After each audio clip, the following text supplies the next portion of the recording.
What's good, combat sports fans? You already know what it is. Welcome back to another episode of Combat and Kick It with your host, Bando. I am here to break down Josh Emmett versus Lerone Murphy, and I'm not going to waste no time. Let's get right into it. Let's go.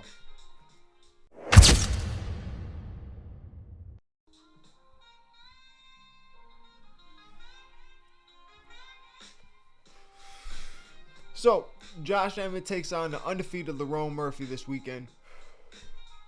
Important matchup for Lerone Murphy. Also an important matchup for Josh Emmett. Always an important matchup when you're fighting down or fighting in a position of a gatekeeper, trying to keep hold of the top of the division, and you're going up against an undefeated guy. Now, Lerone Murphy has had some great wins. Good win against Edson Barbosa. Good win against Dan Ige. You know, he throws a lot. He kind of gives me like if Leon Edwards threw more, this is what Leon Edwards would be like, right? I feel like that's exactly how to describe Lerone Murphy, but he has a lot more than just striking, right? He has good striking, good technical striking, not much in terms of power or anything like that. He's just able to outland, and he has good defense. He's able to get out the way, and he has good wrestling. He mixes it in pretty well.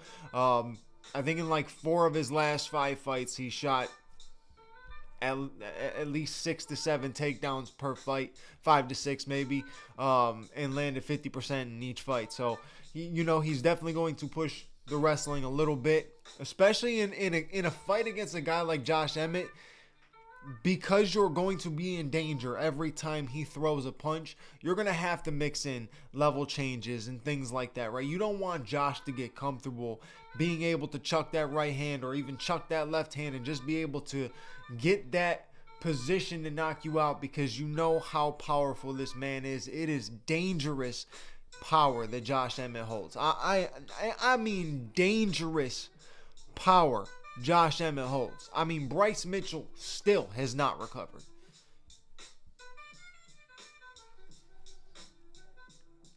Y'all know what I mean.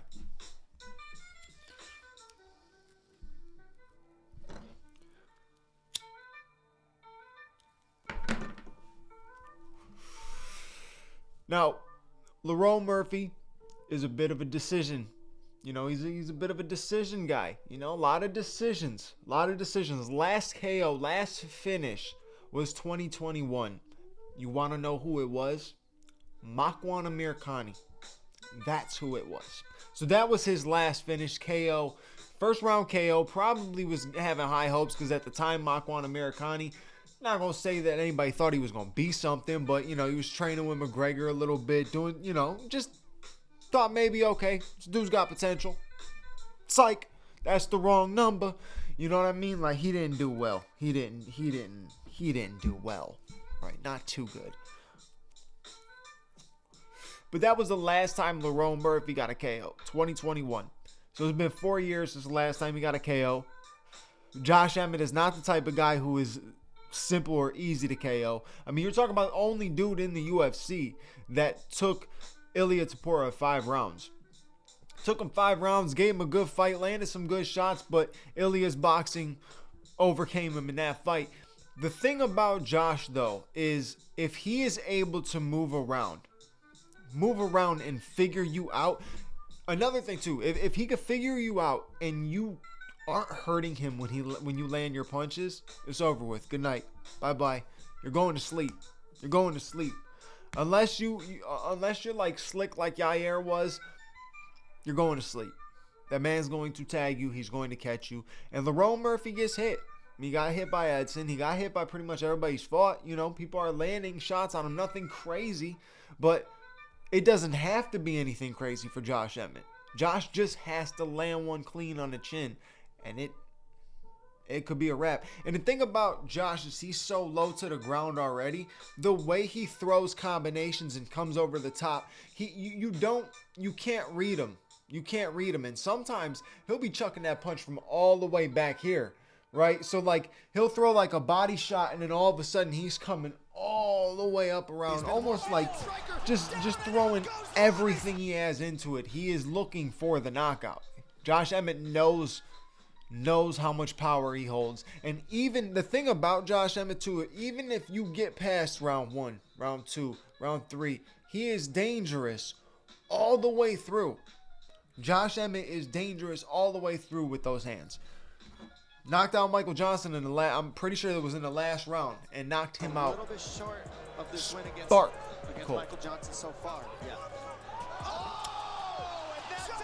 That's all it takes. So I do believe Lerone Murphy is skilled, because if you look at that fight against Edson Barbosa, he was outlanding Edson Barbosa, and not only that, he was grappling much better than Edson. I mean, we know Edson's not the top-tier grappler, lost to Kevin Lee, lost to Khabib. You know, he's not the grappling type, but got controlled in the grappling. He was completely outstriking Edson, and I just think that speaks volumes to how good your striking is, because if you can go out there and outstrike Edson Barbosa, that's something. Now, he wasn't out striking him with damage or nothing like that. It just seemed volume, accuracy, landing clean punches, getting in and out, throwing jabs, throwing leg kicks. You know, the simple stuff, the small, simple stuff Lerone Murphy is really good at. He doesn't have to do anything flashy, crazy. He's very good at the simple stuff. But if you focus on being too clean, trying to be too clean against a guy like Josh Emmett, it's dangerous. You can't be too clean with the striking. You can't try to be too perfect with the striking, because you'll put so much focus on that. You have to make sure that if anything is perfect that night, it is the defense. You have to make sure at all times your defense is there. You got to be looking for counters, right? Even if it's slightly sloppy or not at a moment that you would normally throw, you have to bring something a little bit different, because you can't get into your own rhythm. It's very tough. You can't get into your own rhythm unless you're able to just jab, keep your distance, hit him with leg kicks, and keep moving. But Josh moves too. Josh will throw a punch going this way, and not like a Tyson shift, but he would just slowly shift his body this way to land a right hand, and you don't see it coming because that low center of gravity, the way he comes over top. Very difficult punch to see coming, and it kind of blinds you. So Lerone Murphy's just got to be extremely careful. He's got to be smart, but he also can't focus on being too pretty, too perfect. He just has to go in there, be defensively smart, right? Obviously, the best thing you can do to a guy like Josh Emmett is force that punch and make him miss. It's very tough that you just stand in front of it and take it. Shane Burgos did, and Shane got rocked a lot of times, right? He was getting wobbled a lot in that fight. But you can't just stand in front of that man. You have to bring something different, and you have to bring something different each round. If you survive the round and make him miss his big punches, everything like that, you have to mix it up. So I can see Lerone Murphy going in there first round, just striking with him, either getting hit or very, very, very closely getting out the way slightly of one of Josh Emmett's nasty punches, and then mixing it up in the second round, coming in, starting off the same way with the striking, and then boom, he's gonna shoot for a takedown or work some sort of clinch into a takedown, into a sweep. He's gonna mix it up regardless, but he has to against a guy like Josh Emmett. Don't let Josh get comfortable. And also, if you're gonna hit Josh, man, if you're going in there, you better throw everything you got at him. Throw everything you got at him. I usually don't say that for any fights, man, because I think that is one of the worst ideas. It's almost like baseball. You're swinging for a home run every single pitch. You're more likely to strike out. But in this case, right, like I said, if Josh Emmett gets hit by you and realizes that your punches are not going to hurt him, you're going to be sleeping within 3. My prediction, Josh Emmett walks out with his hand raised. Lerone Murphy takes his first L.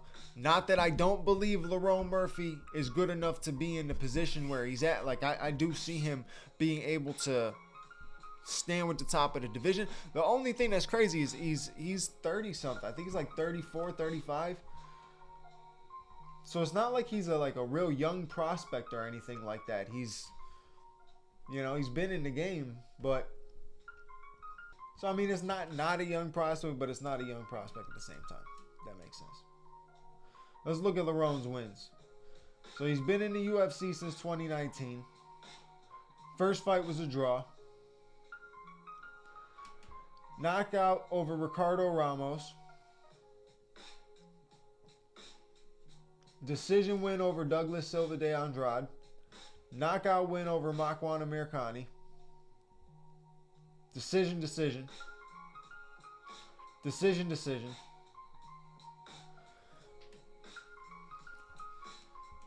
I don't see this fight going the distance. And the reason I say that is I don't see Lerone Murphy being able to avoid it the whole time. But maybe he does. Maybe he comes out with the perfect game plan. It's not... People have seen Josh lose, right? So there are openings in Josh's game. So you can definitely break it down from each one of the fights that you see him lose in. You could take it from the Yair fight. You could take it from the Ilya fight. You can break down all these different fights. The Jeremy Stevens one. And kind of just put together a little package of openings and things that you can see Josh Emmett does. If you make Josh Emmett miss and you counter him at the right angle, right time, it's not impossible to wobble him, drop him. I mean, Ilya is a different breed. Ilya is a dog.